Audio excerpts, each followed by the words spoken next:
RSS जिन मुद्दों पर काम करती है, जाहिर सी बात है हिंदुत्व पर और हिंदू मुसलमान पर, क्योंकि विकास तो बहुत पीछे छूट गया। कर्नाटक के अंदर हिजाब का मुद्दा नाकाम रहा। दंगे की बात जब अमित शाह चुनावी भाषण में करते हैं, कहते हैं कि अगर आपने कांग्रेस को वोट किया तो देश में दंगे होंगे, कर्नाटक में दंगे होंगे। तो देखिए, मैं समझती हूँ कि जिस तरीके से प्रधानमंत्री हो या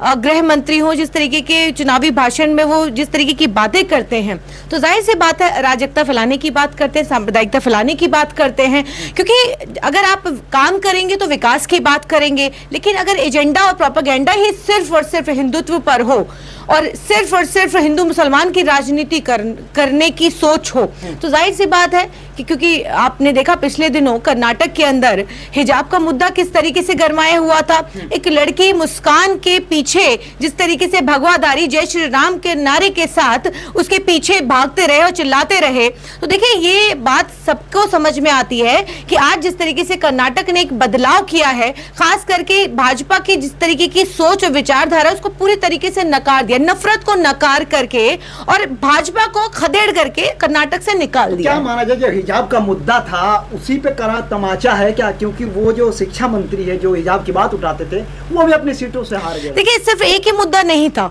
जाहिर सी बात है सबको पता है कि एनआरसी यूसीसीसी का मुद्दा था। देखिए, हिजाब का मुद्दा लेकर गए थे, हिंदू मुसलमान को का ध्रुवीकरण करने गए थे, लेकिन क्या हुआ? कोई भी मुद्दा जो था वहां पर जो हिंदू मुस्लिम को का ध्रुवीकरण करके वोट को बांटने की कोशिश की जा रही थी, पूरी तरीके से नकार दिया। क्योंकि वहां के लोगों ने जो बदलाव किया है, खास करके वहां का जो लिंगायत समाज है, देखिए मैं कहती हूँ कि वहां पर हिंदू मुसलमान करने की जिस तरीके से कोशिश की गई, बजरंग बली, प्रधानमंत्री जी अपनी रैलियों से कहते हैं कि जब बटन दबाइएगा तो बजरंग बली का नाम लेकर के बटन दबाइएगा, तो बजरंग बली को चुनावी